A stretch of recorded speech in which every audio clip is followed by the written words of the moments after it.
네, 더불어민주당 공식 유튜브 채널 델리민주의 간판 프로그램 불파계 시청자 여러분 안녕하십니까. 서울 광진구갑 국회의원 이정헌입니다. 네, 전국 방방곡곡 그리고 세계 곳곳에서 불파과들 함께 해주고 계시는 사랑하고 존경하는 우리 민주당 당원 동지 여러분 그동안 잘 계셨습니까? 반갑습니다. 네, 저 이정헌이 불파계 드디어 오늘 합류하게 됐습니다. 벌써 64회 방송인데 말이죠. 아직까지 저를 부르지 않았다라고 하는 게 이게 있을 수 있는 일입니까, 여러분?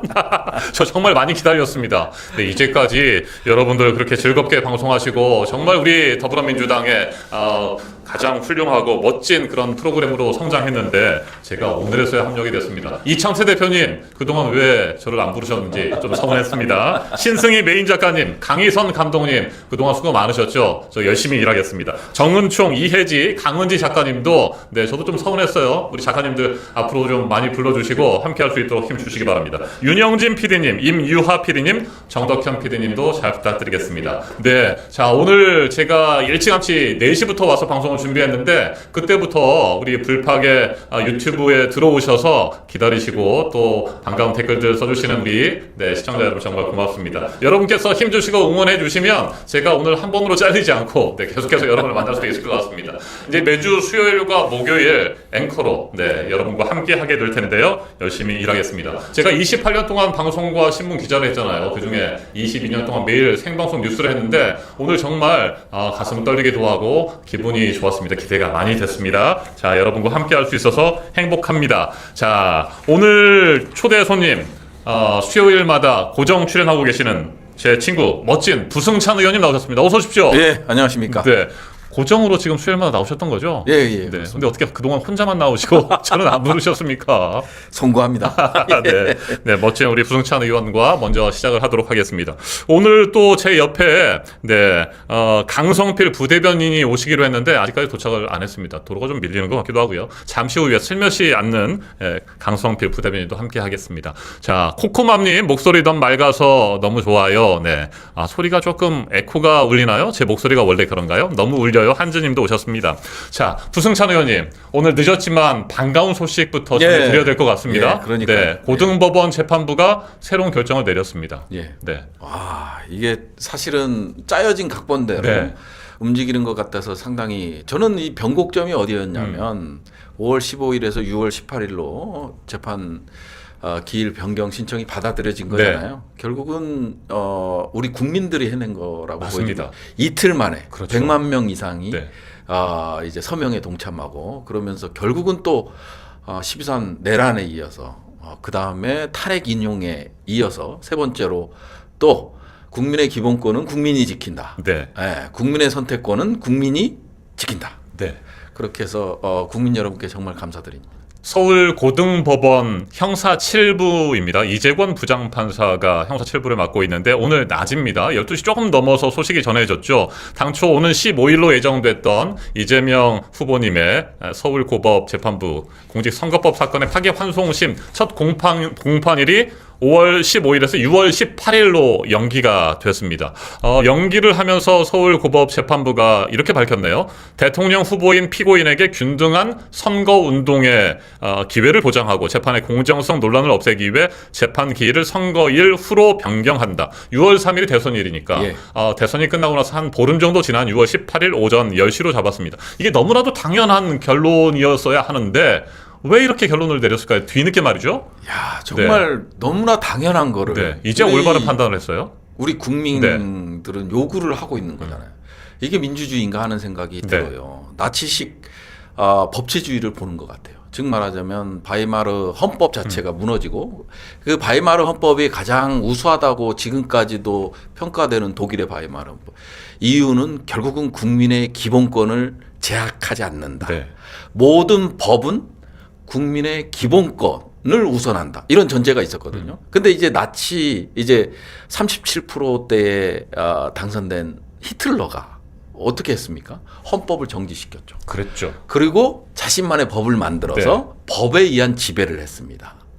그래서 마음대로 정권에 도전하는 사람들에 대해서는 가혹하리만큼 사법 쿠데타를 법에 의한 지배라는 그런 근거를 가지고 법을 악용했죠. 맞습니다. 예, 지금 상황이 저는 대법원의 5월 1일 쿠데타도 사법 쿠데타도 바로 그런 지점에 있는 것 같아요. 네. 왜냐하면 국민의 기본권을 사법부가 법에 의해서 제한하겠다. 맞습니다. 그러다 보니까 어떤 꼼수를 피우느냐.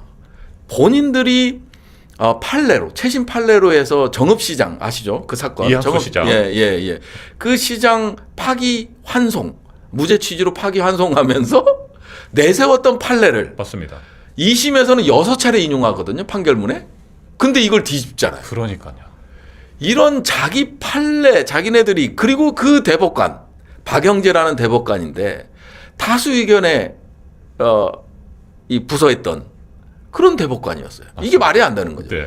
그래서 이게 대법원의 저는 딱 하나, 사법부인데 딱 하나 나치식 법치주의다. 맞습니다. 국민의 기본권은 안중에 없다. 네. 그런데 우리 헌법에도 116조에 보면 선거운동의 공평한 기회를 보장해야 그렇죠. 된다라고 하는 규정이 명확하게 있지 않습니까? 선거운동은 각급 선거관리위원회의 관리하에 법률이 정하는 범위 안에서 하되 균등한 기회가 보장돼야 한다라고 돼 있음에도 불구하고 그 기회를 박탈하려고 했고 이재명 후보님의 피선거권을 박탈하려고 했습니다. 피선거권만 박탈하는 것이 아니라 우리 국민들의 참정권 그리고 자유롭게 대통령을 선택할 권리까지도 박탈하려고 시도했던 사법 쿠데타였다는 것입니다. 예, 그렇죠. 네. 우리 민주주의를 얘기할 때는 두 개의 축이잖아요. 저 늘 강조하는 게 하나의 축은 수직적 책임성이에요. 권력은 국민에 대해서 책임을 져야 된다. 국민은 어떻게? 선거를 통해서. 네. 이게 하나의 축이 있는 그렇죠. 거고. 다른 한 축은 뭐예요? 삼권 분립입니다. 자, 우리가 탄핵을 남발한다고 하잖아요. 하지만 국회가 사법부를 견제하기 위해서 헌법이 보장한 거예요. 그 헌법이 보장한 권한 행사했을 때 이게 잘못됐다고 하는 것은 사법의 영역이 아니라 수직적 책임성, 즉 수평적 책임성이 아니라 국민이 심판하는 겁니다. 선거를 통해서 지방선거, 총선, 대선을 통해서 이것만큼은 지켜야 되는데 사법부가 뭔데, 지들이 뭔데 각종 절차적 정당성을 위반하고 헌법을 유린하고 그리고 하위 법률을 위반하면서까지 이재명을 제거하는 짓에 동참했다라는 게 내란이 지속되고 있다라는 반증 아니겠습니까? 맞습니다. 지난해 12월 3일 윤석열이 비상계엄 쿠데타를 일으킨 이후에 정말 상상하지도 못했던 예상치 못했던 비정상적인 몰상식한 일들이 계속해서 반복됐던 거 아니겠습니까? 그런 차원에서 연결이 되는 거죠. 그러니까 검사 출신 대통령이 그 비상계엄 내란을 일으켰고 법원이 내란숙의 윤석열을 석방하도록 구속 취소 결정을 내렸고 그렇죠. 심우정 검찰은 거기에 대해서 즉시 항고도 하지 않고 그냥 풀어줬고 그 이어서 조희대 대법원이 또 파기환송을 해버리는 상황이었어요. 그래서 이게 과연 어떤 큰 그림에 의해서 윤석열의 내란 세력이 계속해서 움직이고 있구나 뭐 이런 생각들을 했던 거 아니겠습니까? 그렇죠. 즉 말하자면 윤석열의 오다를 받은 조희대 여기서 이재명 후보를 제거하고 그 다음에 이제 한덕수를 후보로 만들어서 대통령으로 당선시킨 다음에 그 다음에 윤석열은 자유롭게 사면시킨다. 그런 큰 그림. 이 시나리오가 결국은 대법원에서 파기환송까지는 잘한 거죠. 근데 국민적 저항에 맞닥뜨릴 거라고는 생각을 못했잖아요. 오히려 이 파기환송 이후에 중도층에서 이재명 후보에 대한 지지율이 오릅니다. 50%대까지 올라버리잖아요. 1월에 30%, 4월에 40%대를 초반을 찍더니 5월에 50%까지 가버려요. 중도층에서. 그래서 이제 국민의힘이나 이런 쪽에서는 이재명 후보님의 뭐 사법 리스크가 뭐 어쩌고 막 하는데 그게 아니라 이 사법부가 우리의 역사 발전과 민주주의를 가로막는 큰 리스크로 작용할 수 있구나. 사법부 자체가 리스크일 수 있구나라는 생각들을 우리 국민들이 갖게 만들었던 거 아니겠습니까? 그러다 보니까 이제 사법개혁을 또 부르짖잖아요. 그 다음에 대법원장을 비롯한 구인의 대법관들의 탄핵을 강력하게 요구하고 있고 스스로 판 무덤이에요. 맞아요. 형사 7부의 오늘 그 입장을 제가 앞서 잠깐 설명드렸는데 몇 마디 좀 더 하면 파기환송심 재판부는 이렇게 얘기했습니다. 법원 내 외부에 어떠한 영향이나 간섭을 받지 아니하고 오로지 헌법과 법률에 따라 독립하여 공정하게 재판한다는 자세를 견지해 왔다. 앞으로도 마찬가지다. 전 이걸 참 보면서 야 어떻게 이럴 수가 있나. 똑같은 재판부란 말이죠. 그렇죠. 5월 1일 대법원에 사법 네. 후퇴다가 있었고 그 다음날 형사 7부가 배당이 됐는데 맞아요. 형사 7부에서 바로 5월 15일로 첫 네. 공판 기일을 정했던 거 아닙니까? 거기다가 정말 악인들이나 할 수 있는 집행관 송달. 그러니까요. 근데 결국은 국민의 저항에 두려웠던 거. 그렇죠. 예. 그렇게 5월 15일로 첫 공판 기일을 잡았던 재판부가 예. 어떠한 영향이나 간섭을 받지 아니하겠다. 뭐 이런 식의 얘기를 그러니까, 하니까 그러면 참 이해가 안 가는 거죠. 기일 지정을 본인들 해서는 그렇게 안 되죠. 이제 와서 말이죠. 헌법 116조에 기회균등의 원칙이 있는데 그거를 모를 리가 없잖아요. 근데 5월 15일 날 네. 기일을 잡아? 그러고 나서 뭐 내부 외부의 외압에 받지 않는다? 네. 야, 너무 구차하지 않습니까? 네, 지금이라도 뭐 이렇게 정신을 차렸다고 하면 다행이기도 하고요. 헌법과 네. 법률에 따라서 독립해서 네. 공정하게 재판해야 하겠죠. 네, 지켜보도록 하겠습니다. 자, 강성필 부대변인님께서 방금 도착하셨습니다. 죄송합니다. 왜 늦었어요? 방송 끝나고 최대한 밟아왔는데. 아, 그렇습니까? 아우 죄송합니다. 네. 지금 오늘 제가 의원님께서- 첫 방송하는 거 알고 계셨습니다. 아우 죄송합니다. 제가 우리 네, 의원님 잘 모시고 반갑습니다. 해보겠습니다. 네. 아, 네. 자, 많은 분들께서 함께 해주시고요. 또 이정현 아닙니다. 저 이정헌입니다. 네. 자, 오늘 강성필 부대변인 말씀 듣기 전에 네. 서울고등법원 형사 7부가 공판 기일을 6월 18일로 연기한 뒤에 지금 전주에서 지역민들을 만나고 계시는 이재명 후보님께서 한 말씀 하셨습니다. 이재명 후보님께서 말씀하신 거 좀 내용 듣고 계속해서 이야기 이어가도록 하겠습니다. 함께 보시죠. 지금은 국민 주권을 실현하는 시기입니다. 대한민국은 민주공화국이고 모든 권력은 국민으로부터 나옵니다. 국민이 현실적으로 주권을 행사하는 중요한 시기이기 때문에 국민들의 주권 행사에 방해가 되지 않도록 하는 것이 매우 중요합니다. 법원이 이 헌법 정신에 따라서 당연히 해야 될 제가 에서부터 적당한 결정을 했다고 생각합니다. 네, 이재명 후보님의 말씀 들었습니다. 반드시 지켜야 할 사법부 독립은 정말 중요하다. 우리가 사법부를 보통 인권과 민주주의 최후의 보루라고 하는데 보루라는 말이 가지는 의미를 생각하기 바란다. 이렇게 말씀하셨습니다. 부대변인. 그러니까 네. 사실 이재명 후보가 지금까지 했던 말 중에서 저는 사실 나름대로의 후보께서 품격을 지켜서 조금 톤을 낮췄다고 봅니다. 네. 하지만 저희의 마음은 그렇지가 않습니다. 사실 법관들이 이런 말이 있다고 하더라고요. 99명의 범죄자를 잡으면 뭐하냐. 한 명의 억울한 사람이 발생하면 안 되는 거 아니냐. 근데 그 한 명의 억울한 사람이 100만 명에 가까운 국민과 당원과 지지자들의 투표에 의해서 선출된 민주당의 후보입니다. 근데 이런 억울한 일을 당하게 하면 되느냐라는 분노가 치밀어 오는 건 당연한 거거든요. 맞습니다. 그런데 이 대법원에서 뭐 유력한 후보의 불확실성을 제거한다? 맞아요. 제거가 됐습니까? 오히려 혼란스러워진 거고 오늘 다행스럽게도 재판 기일이 연기는 됐지만 후보 선거 공식 선거 운동 동안에 5번이나 재판에 나와라. 심지어 6월 3일 투표일에도 재판을 받아라. 네. 이러면은 이게 되겠습니까? 그렇기 네. 때문에 저는 정말 이 국민들의 분노에 대법원이 정신 차렸다. 저는 그렇게 생각합니다. 좋습니다. 방금 들어온 소식입니다. 아, 뉴스 하는 것 같아요. 제가 지금 뉴스를 한 3년 정도 됐는데. 네. 자, 방금 들어온 소식 전해드리도록 하겠습니다.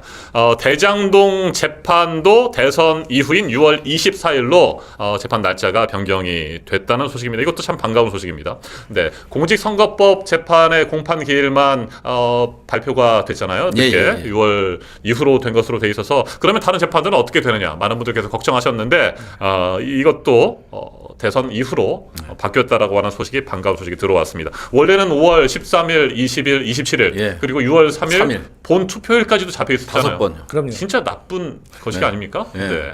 야. 그러니까 네. 이제 우리가 경주를 할 때 삼각 릴레이 삼각 네. 경주 하잖아요. 발을 묶어놓고 뛰게 하는. 그래서 이재명 후보의 발을 묶어놓고 김문수 한덕수는 풀어놓고 뛰겠다라는 거 아니에요. 그게 어떻게 공정해요? 네.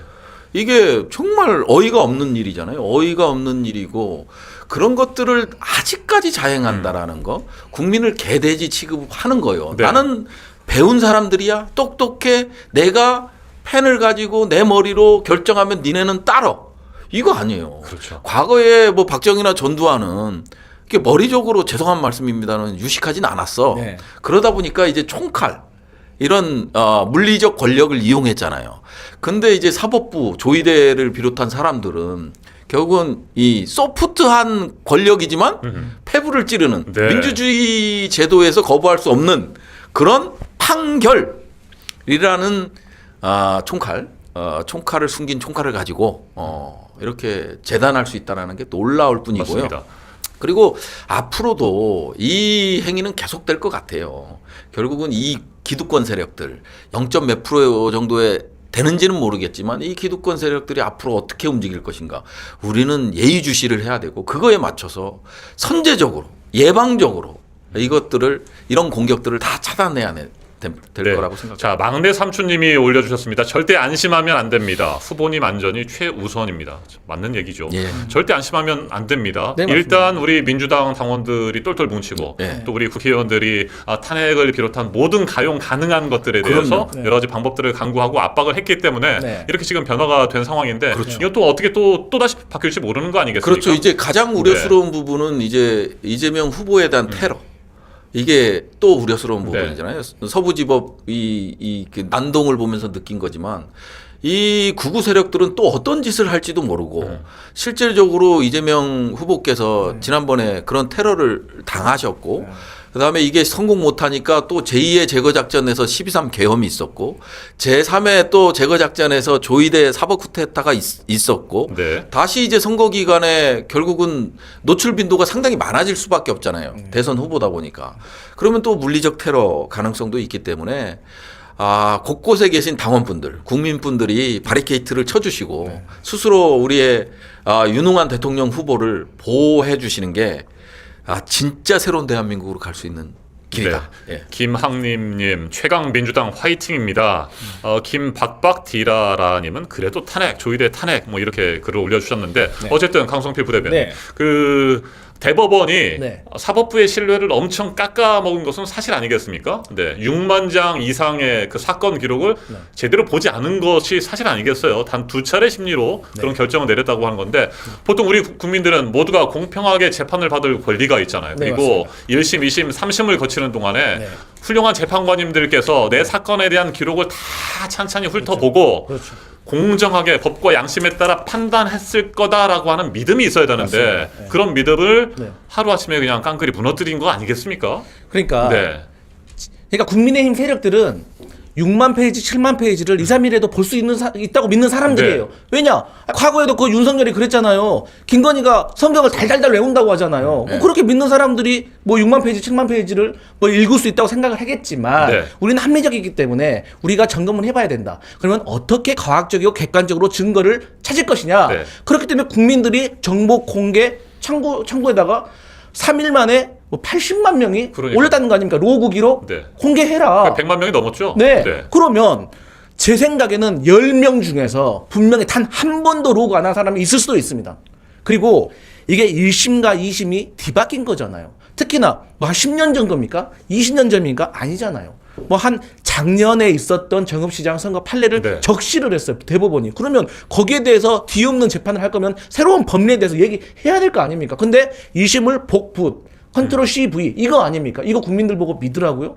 이것은 정말 공당의 유력한 후보자를 안 된다 너희 끝까지 우리가 맞겠다라고 해석할 수밖에 우리는 없는 겁니다. 네, 부승찬 의원님. 그래서 대법원이 그렇게 유죄 취지의 파기환송심을 단 2차례 심리 끝에 결정한 그 과정들 그리고 우리 국민들이 궁금해하는 것처럼 제대로 기록을 보기나 했는가 그리고 심리는 도대체 어떻게 이루어진 것인가에 대한 진실을 우리는 밝혀야 되지 않겠습니까? 그렇다면 국회에서 청문회라도 해야 될 것 같아요. 지금 청문회 네. 결정된 것 같아요. 네. 이제 법사위에서 조이대 대법원장 청문회를 하고요. 나중에 이제 정권 교체를 이뤄내면 특검도 해야죠. 특검도 하고 이렇게 해서 사법부의 독립성을 보장해 줘야 하잖아요. 그럼요. 만일 이게 안 되면 지금 일선 판사들이 자기네 인트라넷에 올리잖아요. 조이대 맞습니다. 사퇴하라. 네.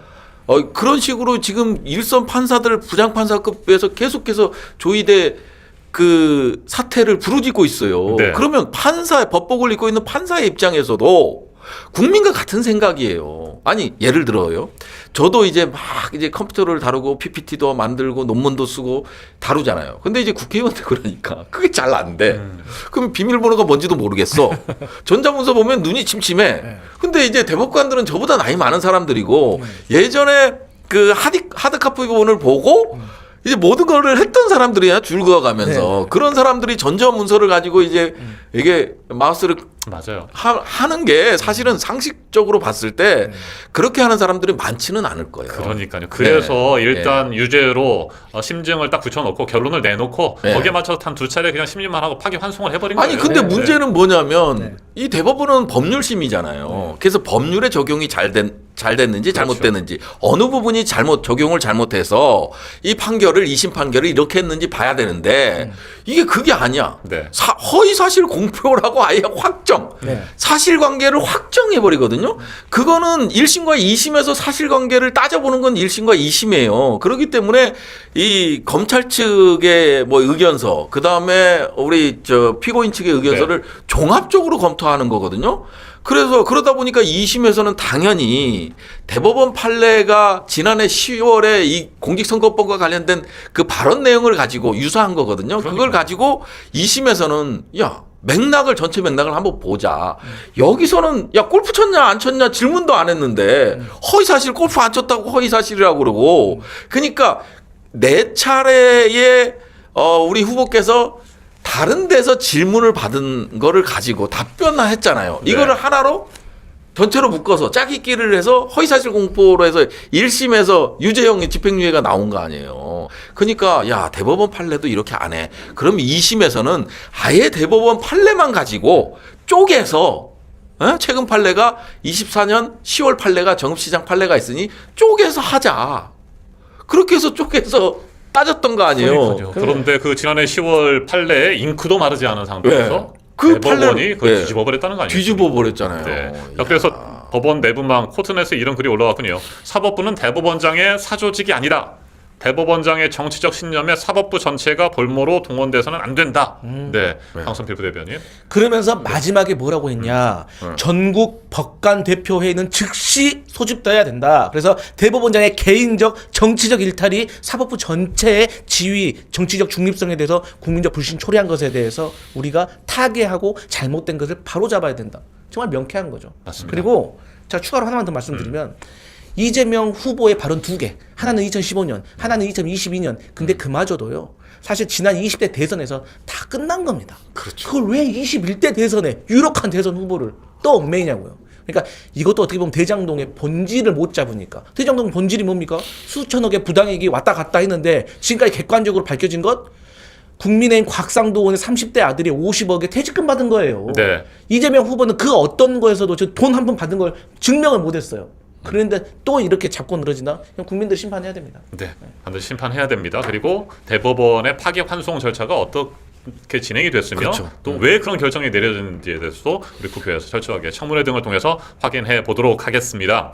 자, 대장동 속보 좀 뒤늦게 들어오신 분들께서 궁금해하시는 것 같은데 대장동 관련 재판도 한 4건 정도가 이번 선거운동 네. 기간에 잡혀 있었는데 이것도 다 6월 3일 이후로 미뤄졌다라고 하는 소식 앞서 전해드렸습니다. 이제 오늘 고등법원의 공판 기일이 연기됐다는 소식은 이 정도에서 좀 정리를 하고 예. 다음 주제로 넘어가야 될 텐데 지난 5월 1일 깜짝 놀랄 만한 파기 환송 결정이 내려진 이후에도 꿋꿋하게 지역을 돌면서 우리 이재명 대표님 많은 국민들을 만났습니다. 오늘은 전라북도 충청남도 등에서 2차 경청 투어 일정을 가지셨고 어제는 충북 증평을 가셨네요. 시민들을 만난 자리에서 굉장히 강하고 또 의미 있는 연설을 하셔서 네. 저희가 그 연설도 한번 듣고 이야기 이어가도록 하겠습니다. 함께 보시죠. 인혁당 아십니까? 네. 그 억울한 선생님 그냥 동네 필부들이 왜 그렇게 하루아침에 처형장에 이슬로 사라졌습니까? 김대중은 왜 아무 한 일도 없이 내란 음모죄로 사형을 받습니까? 죽은 사람도 있고 산 사람도 있습니다. 그러나 우리는 이번에는 반드시 살아서 반드시 새로운 나라를 만들어 갑시다, 여러분. 네, 자 인혁당 사건도 얘기하셨고 김대중 대통령님에 대한 말씀도 해주셨습니다. 인혁당 사건이 1964년에 있었던 네. 사건이고요. 또 1974년, 그로부터 10년 뒤인 74년에 민청학년 사건과 관계돼서 인혁당 재건 사건이라는 게 있었는데 재건이. 이게 결국에는 사법살인 아니었습니까? 그렇죠. 네, 무고하게 누명을 씌워서 사법권으로 살인을 했고 유족들에게는 연좌제로 괴롭힌 사건입니다. 그렇게 해서 세상을 떠나신 분들도 있고요. 이게 이제 2002년에 의문사 진상규명위원회에서 결국에는 당시 중앙정보부에 의해 조작된 사건이었다. 그로 네. 인해서 안타까운 생명들이 또 세상을 떠나고 그런 일들에 대해서 사법부의 재심을 요구한 그런 사건입니다. 예. 뭐 조봉암 네. 선생 사건도 마찬가지였죠. 간첩죄 사건도. 근데 그때 사건들하고 5.1 사법 쿠데타가 같은 게 뭔지 아십니까? 네. 너무 신속하게 이루어졌다. 신속하게 이루어지고 빛의 속도로. 네, 바로 네. 사형을 시켰다. 그잖아요. 뜸도 안 들여. 심리도 없어. 그냥 판결하면 그냥 이번 5월 1일이 왜 사법 쿠데타냐. 너무 빛의 속도잖아. 네. 피고인의 입장에서 그죠? 봐야 되는데 이 검찰의 입장만 보고 판결을 했다고 다 생각하잖아요. 그러니까 이런 것들이 역사는 반복되는데 안 좋은 것만 반복되니까 참 가슴이 아픕니다. 그럼에도 불구하고 반드시 살아서 네. 반드시 새로운 나라를 만들어 갑시다. 예. 네. 이렇게 후보님께서 말씀하셨습니다. 정말 힘이 좀 느껴지기도 하고 목소리도 살짝 갈라지신 것이 네. 그동안에 뭐 한 닷새 동안, 엿새 동안 굉장히 마음에 뭐 고민도 많으시고 힘드셨겠구나라는 그런 느낌을 좀 받게 됩니다. 그러면 이제 이재명 후보님으로서는 네. 사실 지금도 살기 위해서 생존을 위해서 투쟁을 하고 계시지만 지난 몇 년 동안에 보통 사람은요 검찰청 왔다 갔다 하고 집에 압수수색 들어오고 한두 번만 가도 멘탈이 털립니다. 얘네들이 악랄하게요 아침 일찍 옵니다. 왜? 동네방네 소문도 내야 되고 아침에 자다 일어나가지고 비몽사몽일 때 급습을 해야지 또 이게 심리적으로 압축도 된다고 하더라고요. 그런 것들을 몇 번이고 계속해서 반복하면서 얼마나 힘들었겠습니까? 네. 그러니까 저는 요즘 지도자의 가장 큰 덕목이 버티는 힘인 것 같아요. 보통 사람은 못 버티고 그냥 무너질 것 같아요. 근데 이재명 후보 보세요. 대장동 안 되니까 백형동 잡아들여. 백형동 안 되니까 성남FC. 성남FC 안 되니까 대북송금. 대북송금 안 되니까 위증교사. 위증교사 하면서 검사 사칭이랍니다. 네. 누가 들으면 저 검사인데요. 이렇게 본인이 사칭한 줄 알아요. 보통 사람들은. 그게 아니거든요. 그리고 나서 허위사실까지 이어지는 이 일련의 사건들. 그리고 직위원이 대통령을 윤석열이라는 사람을 갑자기 구속 취소시켜. 심우정 즉시항고 포기해. 갑자기 한덕수가 이완규를 헌법재판관으로 지명해 조의대까지 파기환송. 그러니까 이재명 후보는 그야말로 국민의힘은 뭐 여의도의 대통령이라고 하지만 그렇지가 않습니다. 정말 탄압받고 진짜 생존을 위해서 지금 살아계신 분이다. 저는 그렇게 평가합니다. 그래서 아직까지도 내란이 끝나지 않았다. 내란을 지속시키고 기득권을 유지하기 위한 큰 그림에 따라서 일련의 일들이 벌어지고 있다 이런 생각이 들기도 하고 사법 쿠데타와 관련해서는 사법 기득권 세력들, 국힘, 내란 세력들과 함께하는 그런 세력들이 분명히 있구나라는 것도 우리가 확실하게 깨닫게 된 거 아닙니까? 그렇죠. 기득권 세력들은 이게 우리가 이제 한일 합방 때부터 뿌리 내리기 시작했잖아요. 그래서 지금까지 뿌리 내려져 온 거잖아요. 그잖아요. 옛날에 뭐 판사 출신들이 뭐 그냥 시험 봐서 사법고시에서 아니잖아요. 거기 보조하다가 그냥 바로 그냥 야 광복됐네. 네가 판사야. 이러면서 자기네들 권력이 지금까지 계속되어 왔던 거잖아요. 그러면 그 뿌리 깊은 것을 한 번에 뽑아낼 수 있겠어요? 어렵죠. 그러다 보니까 이 기득권 세력들의 저항이 다양한 방식으로 나타나는 것 같습니다. 네. 자, 부승찬 의원님, 저희가 사진을 하나 준비했는데 이거 사진 하나 보고 또 말씀 좀 마무리 듣고 그리고 보내드려야 될 것 같아요. 네. 그 뭐 별명이 많으시네요. 부승사자? 예. 뭐예요? 그러니까 우리 부승찬 의원님한테 잘못 걸리면 골로 간다 뭐 이런 거니까. 네, 사진 한번 보면서 이야기 좀 이어갈게요. 와, 부승사자로 불릴 정도로 그렇게 내란 세력에게는 무서운 존재이신데 우리 아이들을 바라보는 표정이 정말 천진난만? 네, 이게 언제 사진입니까? 아니 뭐 네. 모르겠어요. 우리 저 보좌 직원들이 올렸는데 네. 그래도 이제 지역구에서 활동들을 이런 와중에도 뭐 우리 저 앵커님도 하시겠지만 여기저기 돌아다니다 보니까 뭐 이런 사진도 찍히고 그런데 애들만 보면 기분이 좋아져서요. 그러니까요. 그리고 이제 저 친구들이 전부 여자애들인데 네. 제가 딸 그렇습니까? 바보라. 예, 그래서 너무 좋습니다. 저는 아들만 둘인데 네, 부럽습니다. 네, 이렇게 항상 늘 웃는 모습인데 예, 예. 네, 부승 사자보다는 부승 스마일 정도로 세상이 바뀌면 또 그렇게 되지 않겠습니까? 네, 예, 예, 웃는 맞습니다. 얼굴로 예, 늘 좀 함께 그랬으면 좋겠습니다. 행복한 세상, 진짜 대한민국 만드는데 예. 힘을 합해해 주시면 좋겠습니다. 예, 감사합니다. 오늘 함께해 주셔서 고맙습니다. 감사합니다. 네, 자 다음 주 수요일에 또 뵙는 거죠? 예, 예, 예. 저만 잘리지 않으면. 알겠습니다. 네, 네. 예. 감사합니다. 예. 네. 우리 편이어서 너무 든든합니다. 김볼랑님 글 올려주셨고요. 유경옥님께서도 민주당 의원님들 효능감 이번 일로 잘 뽑았다 싶네요. 예, 이런 글들 올려주셨습니다. 함께해 주시는 애청자 여러분 정말 고맙습니다. 잠시 후에 이어가도록 하겠습니다. 네, 불파 2부 이어가도록 하겠습니다. 앞서 블로킹 영상을 통해서 이재명 후보님께서 전국을 돌면서 많은 국민들과 함께하는 모습 보셨습니다. 아이들과 사진도 찍으시고 젊은 청년들과 함께하는 모습이었는데 강성필 부대변인님, 네. 언론에 알려지는 것보다 그리고 여론조사에 드러나는 것보다 네. 현장에서 이재명 후보님의 인기가 대단하다면서요? 그럴 수밖에 없는 게 네. 사실 지금 대한민국을 이렇게 파탄의 지경으로 만들어 놓은 이 국민의힘에 대항하고 견제할 수 있는 세력은 저희 민주당밖에 없는 거 아니겠습니까? 그리고 이 민주당의 당원과 많은 국민들에게 압도적인 지지를 받고 있는 후보. 그게 어느 날 갑자기 만들어진 게 아니라 네. 본인이 그야말로 밑바닥에서부터 하나씩 만들어온 특히 성과, 이 능력에 대해서 저는 국민들이 이분에게 대한민국 맡겨도 되겠다라는 안정감을 느끼고 있다. 저는 그렇게 생각합니다. 맞습니다. 우리 민주당의 당원 동지 여러분뿐만 아니라 일반 국민들께서도 네. 이재명 후보님의 진실, 진심, 진정성을 계속해서 이제 깨달아 가시고 지지하시는 것 같습니다. 새롭게, 폭넓게, 다르게 진짜 대한민국을 위해서 우리가 어떻게 나아가야 할 것인가. 자, 그 길을 찾기 위해서 오늘부터 제가 첫 출연하면서 만들어진 코너입니다. 제가 만든 건 아니고 우리 제작진 여러분께서 잘 준비해 주셨습니다. 정치계 큰 어르신들을 모셔서 그 길을 찾는 시간이고요. 오늘 첫 번째 시간입니다. 정말 뵙고 싶었습니다. 제가 꼭 인터뷰하고 싶었던 우리 어르신 오셨습니다. 민주당 진짜 대한민국 선거대책위원회 윤여준 상임총괄선대위원장님 오셨습니다. 어서 오십시오. 안녕하세요. 위원장님 그동안 수고 많으셨죠? 아닙니다. 네. 지금 우리 선대위가 출범하고 지금 한 나흘? 닷새 정도 흘렀나요? 네. 4월 30일에 출범했죠? 그럴 겁니다. 예. 네네. 우리 위원장님.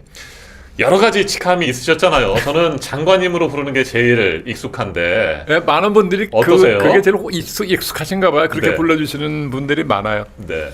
위원장. 저는 뭐라고 부르셔도 좋습니다 그러는데 대략 그렇게 불러주시는 게 무난하다고 생각하시는 것 같더라고요. 네. 선대위를 지휘해 주시고 저희 함께 해 주셔서 정말 고맙습니다. 먼저 고맙다는 말씀 제가 드립니다. 선대위를 지휘할 능력까지는 없습니다.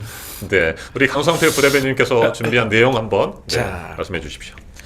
우리 윤여준 위원장님 모두 잘 아시겠지만 이가 제가 최대한 압축해서 어떤 분인지를 제가 짧게 소개를 올리도록 하겠습니다. 자, 진짜 대한민국 선대위 윤여준 상임총괄 선대위원장님은요, 동아일보와 경향신문의 기자 출신이십니다. 그리고 김영삼 정부 청와대 대변인 겸 공보 수석을 지내셨습니다. 그리고 제4대 환경부 장관을 역임하셨고요. 16대 국회의원으로도 활동을 하셨습니다.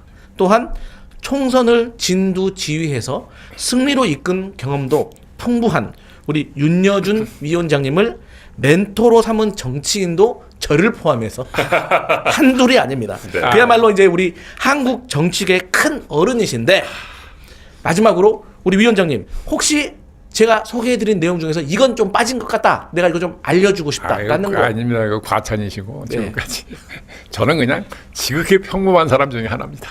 네, 동아일보, 경향신문 또 기자 출신이시고 네. 그래서 언론계 선배님이시기도 하고요. 정말 저도 우리 윤여준 위원장님 통해서 많은 것들을 배우고 있습니다. 열심히 저도 잘했습니다. 따라가도록 하겠습니다. 오늘 오전에 민주당 중앙선거대책위원회 회의가 열렸었잖아요. 네. 거의 뭐 매일 회의를 하시는 건가요? 네, 그렇던데요. 네, 오늘 선거대책위원회 회의에서 우리 또 위원장님께서 하신 말씀이 있어서 그 영상 좀 한번 보고 이야기 이어갈까 합니다. 네, 함께 보시죠. 민주주의 국가에서 민주주의라는 원칙과 법치주의라는 원칙은 서로를 존중해야 합니다. 둘 다 있어야 하기 때문에 서로 침범한다 싶을 때는 한 발짝씩 서로 물러나야 한다고 생각을 합니다. 간곡히 촉구드립니다. 대선 선거운동 기간에 잡힌 공판 기일을 변경해야만 합니다. 아울러 대법원에 의한 대선 개입은 없을 것이라는 의사표시를 대법원이 직접 발표해야만 합니다. 네, 서울 고등법원이 갑자기 오늘 입장을 바꿔가지고 공판 기일을 6월 3일 선거 이후로 미뤘잖아요. 왜 이렇게 생각을 바꿨을까 제가 궁금했었는데 이유가 있었습니다. 우리 윤여준 위원장님께서 오전에 강하게 말씀하시고 나서 고법이 결국에는 움직인 것 같습니다. 무슨 어떠세요? 제가 강력하게 얘기했대서 바꾸신 건 아닐 거고요. 상식적으로 판단해서 그게 옳은 거 아닙니까? 그분들도 상식이 네. 있는 분들일 테니까 스스로 그렇게 생각하신 점도 있겠죠. 왜 이제야 그렇게 다른 판단을 했을까요? 도대체 무슨 생각으로 그렇게 파기환송을 결정하고 파기환송이 결정된 그 다음 날 공판 기일을 5월 15일로 발표하고 말이죠. 어떻게 보세요? 글쎄요, 뭐 우리나라 사법 당국이 뭐 전부터 많이 그런 일을 많이 하지 않았던가요? 습관적으로. 맞아요. 어떤 큰 그림이 있어서 결국에는 이재명 후보님의 피선거권을 박탈하려고 한 거 아니겠습니까? 피선거권을 뭐 박탈할 수 있으면 좋겠다고 생각하는 사람이 있었겠죠. 그렇지만 그걸 그렇게 쉽게 그 목표를 달성할 수 있다고 봤다면 어리석은 사람들이고 뭐 저는 그렇게까지는 안 했을 거라고 보는데요. 네. 근데 이제 저같이 진짜 이 법조인은 아니면서 일반인이면서 정치계에 종사하고 있는 사람들은 네. 사실 한편으로는 좀 의심이 좀 많거든요. 네. 그러면서도 또 일부 법조계에서는 이거는 심상치가 않다. 이재명 후보의 피선거권을 박탈하려고 한다. 그렇기 때문에 현실적으로 대응을 해야 된다라는 또 의견도 있었거든요. 네, 예. 거기에 대해서는 또 어떻게 생각하세요? 박탈하고 싶은 사람이 많았을지 모르지요. 그러나 그걸 현실적으로 박탈했을 때 벌어진 일을 감당할 수 있겠습니까? 저는 그거는 아마 용기 내기 쉽지 않았을 거라고 보는데. 네, 국민이 이렇게 저항하고 분노할 줄을 몰랐을까요? 상식적으로 생각하면 말이죠. 모르지 않았겠죠. 어떻게든지 대선에 개입하고 곧바로 또 이제 그 출마 선언했던 한덕수 후보를 지원하고 뭐 네. 이런 것들에 대한 의도가 있지 않았을까 싶어요. 물론 의도는 네. 뭐 있었다고 봐야 되겠죠. 그런데 그게 섣불리 그런 의도를 드러냈다가 그 오늘 후폭풍 국민의 여론이랄지 후폭풍을 감당하기가 쉽지 않을 거라고 자기들도 판단했겠죠. 바보가 아닌 이상. 네. 혜리님께서 이런 글을 올려주셨네요. 고법은 움직였지만 대법은 아직 하는 내용인데 그렇죠. 이건 위원장님께서도 말씀하신 내용이잖아요. 대선 개입은 앞으로 없을 것이라는 의사표시를 대법원이 명확하게 할 필요가 있는 거 아니겠습니까? 해야죠. 네. 해야 됩니다. 왜냐하면 국민적 의심이 지금 많으니까. 그렇죠. 네, 그건 분명히 해줘야죠. 그렇죠. 이제 대법원이 오늘 저녁이나 내일 아침, 오전이라도 그런 발표를 해야 될 상황인 것 같습니다. 글쎄요. 저는 뭐 당연히 상식적으로 봐도 그렇고 그게 뭐 자기들을 위해서도 그게 필요한 거 아닌가요? 지금 국민적 의혹을 많이 사고 있으니까. 네. 네. 재판의 공정성 그리고 사법부에 대한 신뢰도가 많이 그럼요. 떨어졌는데 그걸 회복하기 위해서 그걸 노력을 위해서라도 해야 되지 사법부 자신의 그 신뢰를 회복하기 위해서라도 그건 분명히 해야죠. 근데 저는 사실 이렇게 연기가 지금 되긴 했지만 다른 재판들도 저는 순차적으로 다 연기 요청을 하고 했고 또 연기가 될 거라고 믿어요. 그런데 이번 대통령 선거에서 이재명 후보가 대통령이 된다면 저는 남아있는 재판들도 사실 다 중단돼야 된다고 생각을 네. 해요. 왜냐하면 우리가 제 헌법 84조 얘기를 자꾸 하지만 사실 취지를 따져보면 일종의 입법 미비에서 시작되는 거잖아요. 그럼에도 불구하고 이 대통령직을 안정적으로 신분을 보장하고 수행할 수 있도록 하는 게 저는 불소추 특권이라고 생각을 하거든요. 그러니까 뭐 예를 들어서 미국 같은 경우도 옥중에서도 출마해서 당선될 수 있고 당선된다면 거기서도 또 이렇게 지휘를 할 수가 있는데 그게 말도 안 되는 일이지만 그럼에도 불구하고 국민의 선택을 최우선의 가치로 놓고 있기 때문인 거거든요. 그렇죠. 그래서 저는 이재명 후보의 이런 일련의 사정에 대해서 국민들이 충분히 아시기 때문에 저는 이재명 후보를 선택했을 때는 이 헌법 제84조에 대한 취지를 방금 제가 말씀드린 대로 그렇게 해석하는 게 맞다고 저는 생각을 합니다.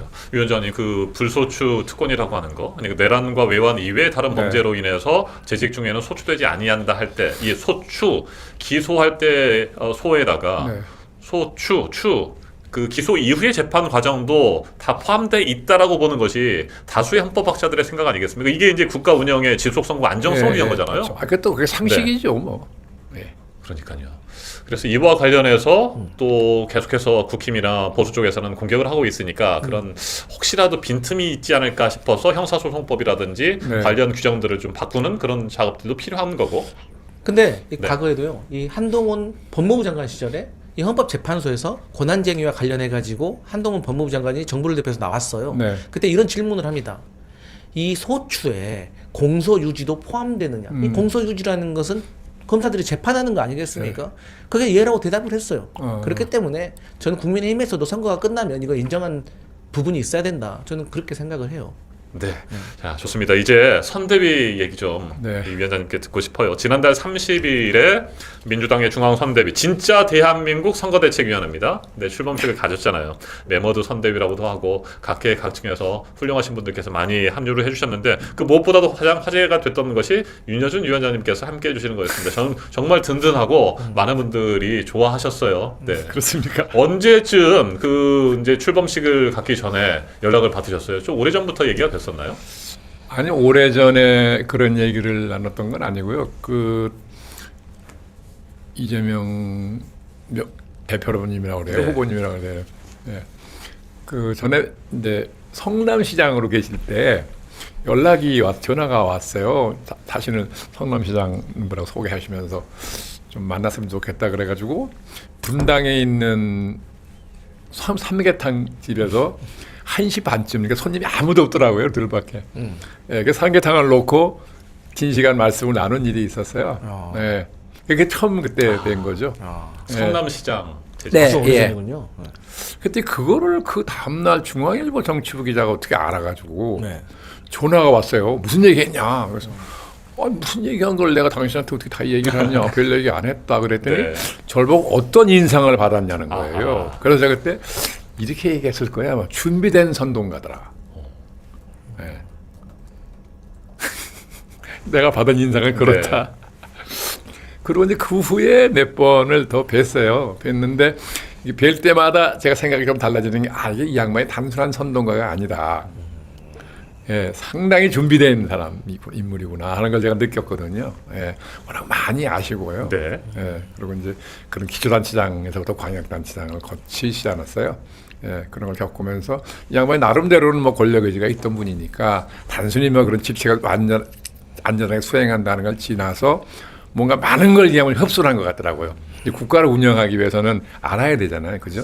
예, 그렇게 보면 기초단체장과 광역단체장을 지내신 게 아마 굉장히 도움이 되셨던 것 같아요. 예.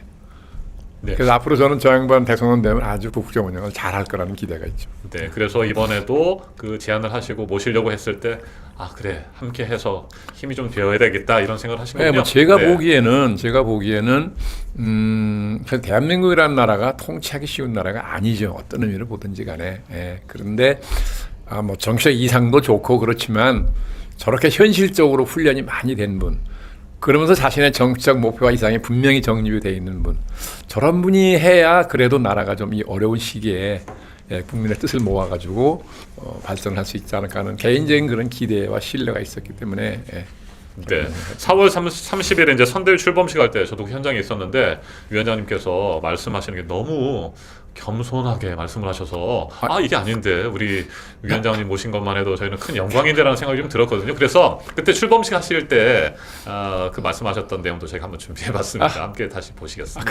네. 제가 너무 오래간만에 현실 정치 무대에 돌아오다 보니까 무슨 말씀을 먼저 드려야 될지 잘 모르겠습니다.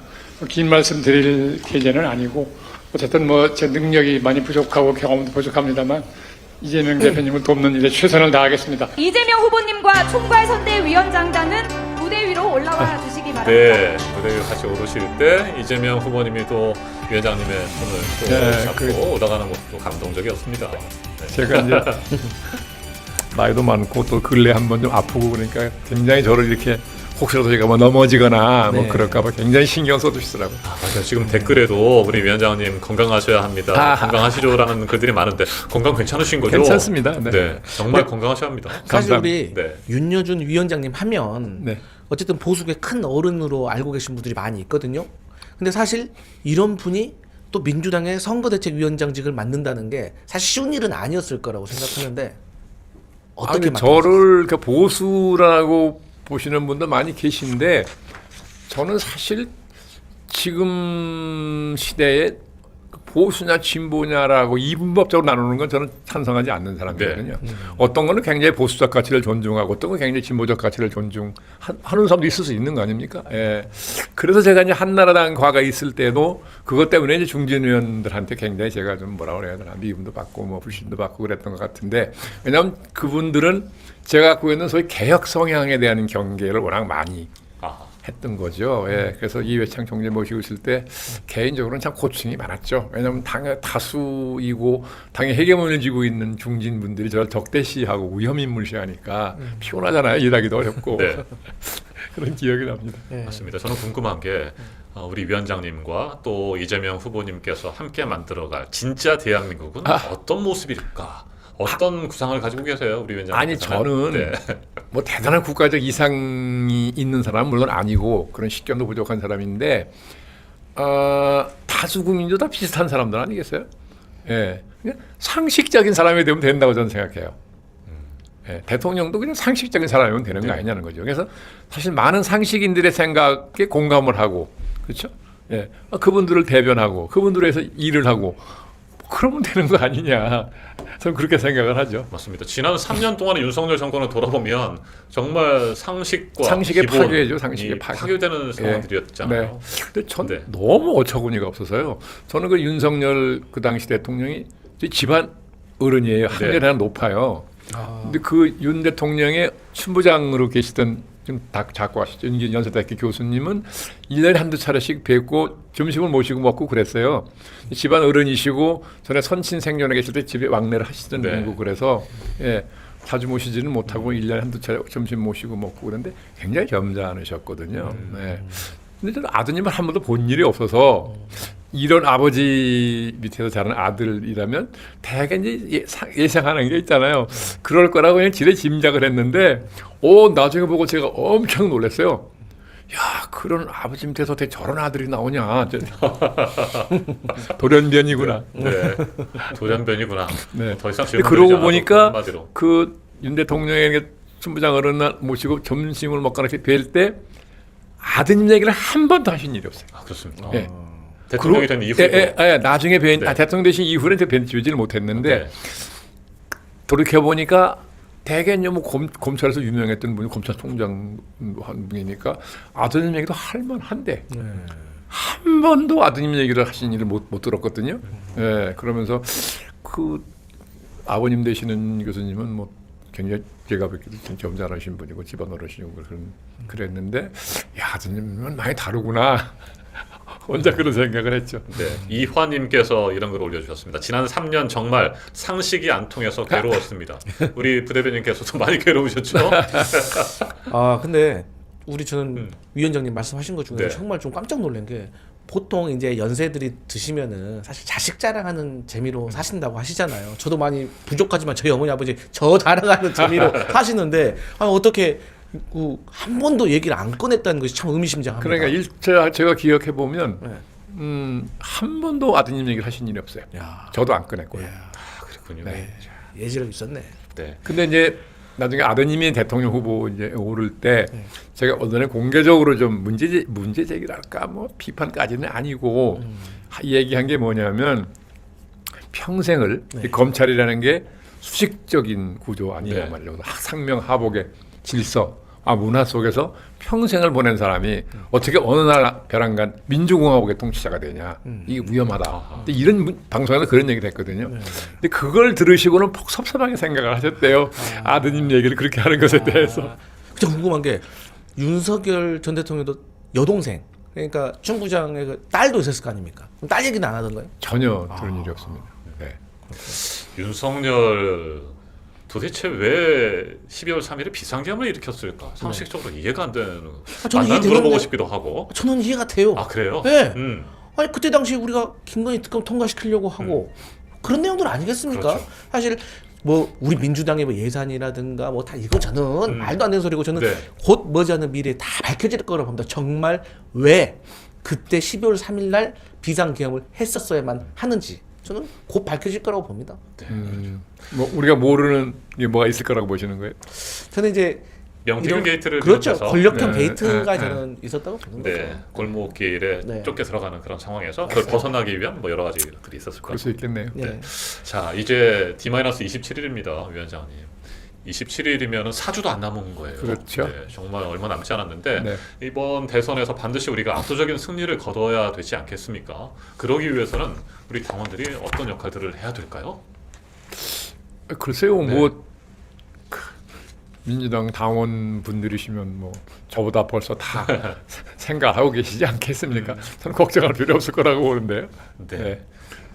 함께 똘똘 뭉쳐야 될 것 같고요. 정말 그건 뭐 물론이죠. 우리 국민이 무섭다라고 하는 것들, 네. 그리고 우리 국민들이 어떠한 세상을 원하는 것인지 진짜 대한민국에 대한 목소리도 좀 잘 전해야 될 것이고 네. 그렇죠. 그런 목소리들을 충분히 경청하고 또 앞으로 정책에 반영할 준비된 대통령 후보 아니겠습니까? 그렇다고 봐야죠. 제가 이제 여러 차례 뵙고 얘기를 나눠봤는데, 예, 상당히 뭐라 그래야 될까요? 그 세상 돌아가는 거에 대해서 굉장히 많이 알고 계시고, 예, 그리고 본인에게 주어진 소명이 뭔지도 나름대로 확실하게 정립을 하고 계신 것 같고요. 저는 그래서 근데 이게 얘기를 해보면 네.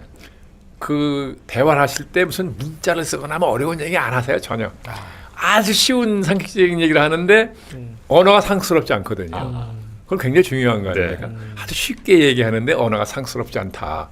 예, 그건 상당히 중요한 걸 지도자로서 자질이라고 저는 생각하는데, 그래서 전 저분이 뭐 지금도 그렇지만 나중에라도 국민을 설득하는 거는 상당히 뛰어난 네, 역량을 가지셨다고 보는 거죠. 대통령이 되거나 이제 국정의 최고 책임자가 되면 어쨌든 국민적 동의를 받아야 될 게 많잖아요. 네, 맞습니다. 그럴 때는 아마도 누구보다도 그런 설득력이 있는 지도자가 되겠구나라는 생각을 하죠. 네. 그 뭐 많은 칭찬들을 해주셨는데 가장 큰 장점, 다른 사람들, 다른 후보들, 네. 그동안의 대권 후보들이 갖지 못했던 정말 이것만큼은 이재명 후보 아니면은 할 수 없는 거다. 뭐 이런 것들이 좀 있을까요? 글쎄요, 그렇게 네. 저는 오히려 그런 두드러진 특징을 갖고 계시지 않은 게 장점 아닌가. 왜냐하면 대개 보면요, 그런 두드러진 장점을 가진 분이 두드러진 단점이 있어요. 예, 저는 그래서 늘 균형 잡힌 분이 중요하다. 예, 사물을 볼 때 늘 균형 잡힌 눈으로 보고 판단할 때 균형 잡힌 생각으로 판단하는 게 굉장히 중요하다는 거죠. 어떤 특정 분야의 뭐 능력보다는 저는 그런 게 굉장히 중요해요. 왜냐하면 다수 국민은 상식인이고. 네. 예. 맞습니다. 온갖 역경과 수모, 네. 거칠고 힘든 가시밭길을 걸어오신 분 아니겠습니까? 이재명 후보님. 예, 근데 걸어오신 분인데 그분하고 대화를 해보면 대개 그런 길을 걸어오신 분들이 갖고 있는 어떤 편견이라든지 어떤 분노 같은 게 전혀 없어요. 그게 이미 내부에서 다 녹았다는 뜻이거든요. 그건 굉장히 중요하다고 생각합니다. 예. 힘들고 어려운 시간이었지만 그럼요. 그 더 어렵고 힘든 사람들의 마음도 이해하면서 물론이죠. 네. 예. 편견 속에 없이. 분노가 없다는 거. 그 분노가 지도자가 분노가 있으면 좀 골치 아프거든요. 힘들거든요. 문제가 있을 수 있거든요. 그거 다 본인이 녹였다는 얘기 아니에요, 속에서. 네. 예. 그게 평상심을 가지고 있다는 뜻이니까 그건 굉장히 전 중요한 자질이라고 보는 거죠. 네. 근데 보통 이렇게 그늘지신 분들은 어둡잖아요. 근데 이재명 그렇죠. 후보를 정말 직접 네. 이렇게 만나보시는 되게 유쾌하고 그럼요. 굉장히 정말 재밌다고 명랑하고, 하시더라고요. 예, 농담도 정말 잘하시고. 그러던가요? 예, 그럼요. 아, 근데 그 참 특징인데 이렇게 그 양반이 얘기할 때 네. 저는 그 모시고 둘이 점심을 몇 번 해봤어요. 근데 전혀 무슨 어려운 문자 쓰시는 법도 없고 네. 아주 쉬운 언어로 소통을 해서 그렇게 편하고 좋더라고요. 예. 그래서 저런 정도면은 국민을 설득하는 능력도 뛰어나겠다. 대개 국민은 상식인인 거 아닙니까? 예. 지난 3년 동안 우리의 민생도 네. 경제도 다 무너지지 않았습니까? 그렇죠. 일단 경제와 민생을 살려서 우리 국민들의 삶을 조금 더 편안하게 하는 네. 것이 가장 급선무일 것 같습니다. 네, 저는 그래서 그런 신뢰를 하죠. 이 경제를 우선 전 경제에 대한 전문성이 많이 있는 분이고 또 기초단체장과 광역단체장을 지내신 분이잖아요. 체험을 통해서도 얻으신 게 많을 거란 말이죠. 네, 그래서 저런 분이 국가의 통치자가 되면 국민의 삶의 애환을 누구보다 잘 이해할 수 있는 분일 거다. 저는 그게 굉장히 중요하다고 보거든요. 국민하고 교감할 수 있고 공감할 수 있고 그런 능력이 굉장히 중요하다 보기 때문에 저는 사실 개인적으로 기대를 많이 하죠. 네, 이재명 후보님께서 선대위 출범식에서 하신 말씀들이 있는데 그 중에서 저는 지금도 기억나는 세 가지 약속이 있습니다. 아, 그래요? 어떤 대한민국을 만들겠다라고 하는 의지의 표현이기도 하고 네. 우리 국민들에게 드리는 약속이었는데 그 영상 한번 좀 보시고 네. 네, 말씀 좀 더 듣도록 하겠습니다. 국민 여러분께 다시 세 가지 약속을 드립니다. 내란을 극복하고 민주주의를 회복하겠습니다. 민생을 회복하고 경제를 되살리겠습니다. 국민을 통합하고 세계로 나아가겠습니다. 존경하고 사랑하는 국민 여러분, 당원 동지 여러분, 다시 꿈과 희망이 넘치는 진짜 대한민국으로 함께 나아갈 준비 되셨습니까? 위대한 국민의 에너지를 모아서 새로운 민주공화국을 열어젖힐 준비 되셨습니까? 네. 자, 이재명 후보님, 민주주의 회복, 민생 회복, 국민 통합 이 세 가지 큰 키워드를 가지고 말씀을 해주셨습니다. 민생과 경제는 앞서 말씀을 해주셨고요. 민주주의 회복, 또 국민 통합을 위해서 정말 많은 노력들이 필요할 텐데 이재명 후보님께서 그동안에 이제 계속 메시지를 내실 때도 국민 통합, 또 협치와 탕평 뭐 이런 것들이었거든요. 잘 하시리라고 믿으시죠? 저는 뭐 네. 그런 데는 신뢰가 있죠. 네. 그 대화를 제가 몇 번 해본 사람이라서 되게 이분이 생각이 뭐구나, 이분이 갖고 있는 철학이 뭐구나는 걸 대단히 짐작을 했는데 저는 지금 개인적으로 그래서 누구보다도 잘 하실 분일 거라고 저는 그런 기대를 하고 있죠. 네. 국민 통합과 관련해서는 지난번에 세 번째 토론으로 기억나는데 그때 정치 보복을 하지 않겠다라는 네. 말씀도 명확하게 하셨습니다. 맞습니다. 네. 끊임없이 반복되는 그런 악순환이 있었지 않습니까? 이걸 좀 끊어내야 되고 네네. 함께하고 통합하고 협치하는 그런 모습들이 기대가 됩니다. 네. 충분히 잘 하실 수 있겠죠. 저는 그런 네. 신뢰가 있죠. 네. 네. 그렇다면 제가 여기 왜 네.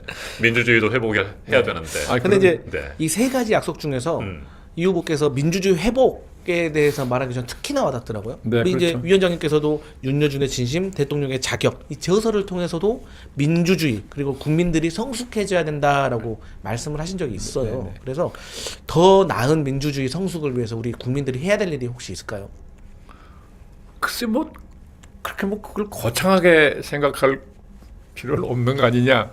그러니까 민주주의를 얘기를 하면서도 본인 자신이 민주적이지 않을 때도 많이 사람들이 있는 거잖아요. 네. 예, 그러니까 국민들이 그 민주적 가치가 왜 소중한지는 아마 지금쯤은 다 상당히 절실하게 느끼고 계실 거라서 이재명 대표께서 그 이제 국민들 설득력이 굉장히 강한 분이잖아요. 정치자는 그 설득력이 있어야 되고 그 설득력을 하려면 그 설득력이 생길 수 있는 기반이 있어야 되잖아요. 네. 뭐 그런 점에서 이미 그런 걸 다 갖추고 계신 분이니까 저는 저분이 대통령이 되시면 그런 점에서 개인적으로 기대를 하는 거죠. 역량도 있는 분이고 도덕성도 있는 분이고 그래서 한번 좀 나라를 확 바꾸는 굉장히 헝클어져 있잖아요. 특히 윤 대통령 통치 기간을 지나면서 나라가 굉장히 어지러워지고 그랬는데 그런 걸 좀 정리를 하고 국민적 에너지를 모아서 다시 한번 우리가 도약을 한다가 발전하는 어떤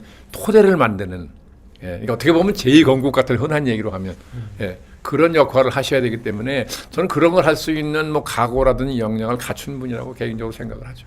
네. 지금 가장 중요한 시대 정신은 역시 헌정 질서와 민주주의 회복이죠. 네. 그게 많이 망가졌거든요. 국민들도 그 점을 몹시 걱정을 하고 거기서 상당히 분노를 느낀 특히 젊은 세대가 그랬지 않습니까? 그래서 윤 대통령 때 막 거리 나와서 한 게 특히 젊은 여성들. 저는 그때 그걸 보고 굉장히 저는 고무됐어요. 저기 젊은 여성들이 저렇게 정치의식이 있으면 나라가 바뀔 수 있다. 그런 걸 보고 굉장히 놀래고 감탄했죠. 네. 자, 위원장님 이제 방송을 서서히 마무리할 시간이 됐습니다. 지난 3년 동안 참 우리 국민들 힘들었습니다. 그랬죠. 하루하루 네. 버티는 것이 쉽지 않았고 정말 벼랑 끝에서 삶을 이어가는 것이 어려웠습니다. 또 외교나 안보도 항상 불안했고 위기의 연속이었습니다. 그래서 지금 무엇보다도 우리 국민들에게는 꿈과 희망이 필요합니다. 이재명 후보님께서 말씀하시는 것처럼 진짜 대한민국, 새로운 대한민국이 만들어지고 진정으로 우리 국민이 주인이 되는 세상을 만들어야 되고요. 그래서 지금 대선을 치르고 있는 우리 민주당과 또 선대위 그리고 윤여준 위원장님께 많은 기대들을 하고 있는 것 같습니다. 우리 국민들에게 꿈과 희망의 메시지를 좀 마지막으로 좀 주십시오. 우리 큰 어른이신 윤여준 위원장님 부탁드립니다. 네. 그런 말씀 드릴 위치는 아닌 것 같고요. 어쨌든 제가 겪어본 이재명 후보는 역량이나 그런 점에서 국민이 신뢰할 수 있는 지도자다.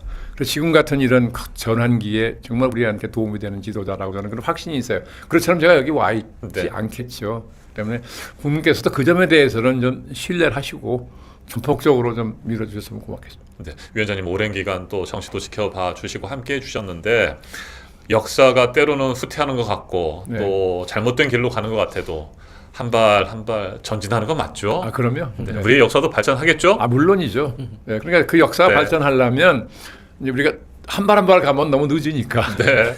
몇 발짝씩 가야 되는데 그렇게 하는 지도자로서는 뭐 이재명 후보가 가장 그래도 시대에 맞는 지도자를 우리가 만난 거 아닌가 하는 그런 기대가 있는 거죠. 네, 지금 함께하고 계시는 우리 당원 여러분께서도 윤여준 위원장님이 계셔서 든든합니다. 네, 민주당과 모든 민주 세력이 힘을 합하여 민주공화국 완성하자라는 말씀도 해주셨고 로마로님 건강하세요. 우리 윤 위원장님 감사합니다. 이병철님 올려주셨습니다. 우리 강성필 부대변인님 오늘 윤여준 위원장님 말씀 들어보니까 정말 힘이 좀 나고 네. 든든하고 우리 이런 큰 어르신을 모실 수 있다라고 하는 것이 참 기분 좋고 행복하다 이런 느낌이 저는 드는데 어떠십니까?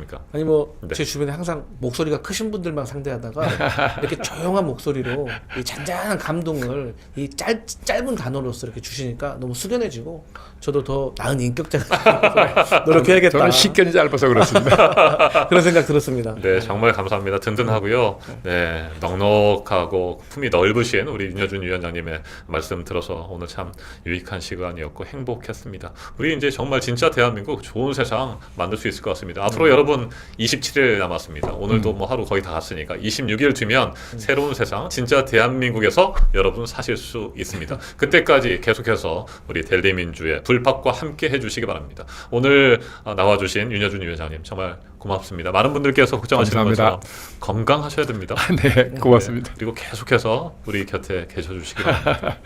네, 고맙습니다. 알겠습니다. 감사합니다. 네, 강성필 부대변인도 오늘 함께 해주셔서 고맙습니다. 네, 감사합니다. 네, 오늘 제 첫 너무 방송이었는데. 미남이신 것 같아요.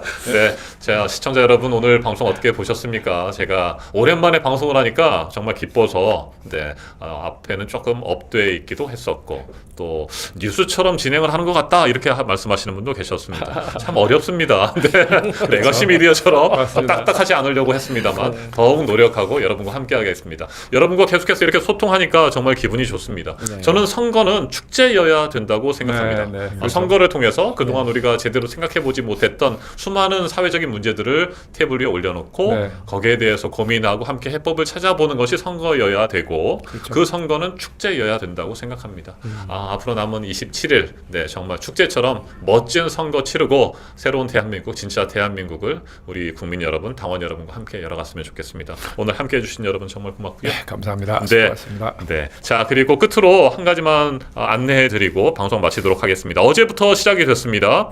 불팍이 델리민주의 최고의 방송인 것처럼 또 최고의 방송을 지향하는 새로운 프로그램이 어제 론칭이 됐습니다. 매일 밤 9시 재밌는 밤 강선우입니다라고 하는 네, 우리 강선우 의원님께서 멋진 프로그램을 어제 시작하셨습니다. 네, 오늘도 어김없이 9시에 만날 수 있습니다. 네, 함께해 주신 시청자 여러분 정말 고맙고요. 윤여준 상임총괄 선대위원장님 네, 감사합니다. 네, 수고하셨습니다. 네, 강성필 부대변인 고맙습니다. 감사합니다. 오늘 제가 첫 방이었는데 짜리지 않으면 내일 오후 5시에 다시 돌아오겠습니다. 여러분 고맙습니다. 감사합니다. 네, 즐거운